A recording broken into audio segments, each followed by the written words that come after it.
And though with the breaking news tied to possible military action against Syria, NBC's Jim Niklashevsky is at the Pentagon for us this morning. Mick, good morning.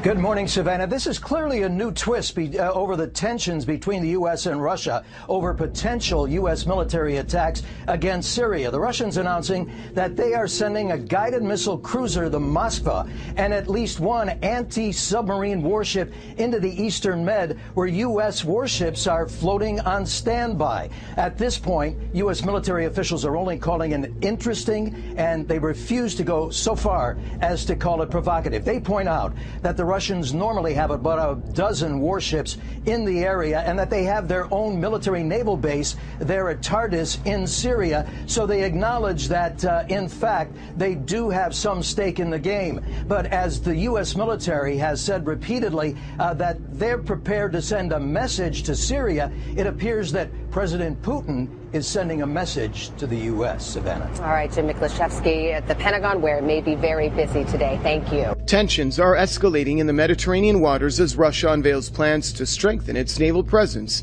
in the area amid rising fears of a U.S.-led military intervention in Syria. Russian forces say the anti-submarine ship of the Northern Fleet will arrive in eastern Mediterranean in the next few days. A rocket cruiser, of the Black Sea Fleet is also expected to join the Russian naval forces. Russia has a naval supply base in Tartus off the Syrian coast. Meanwhile, reports say France is sending its air defense destroyer Chevalier Paul to the Syrian coast of the Mediterranean. The United States and Britain have already boosted their military presence in the area, giving rise to the concerns over a military strike against Syria under the pretext of alleged chemical weapons use.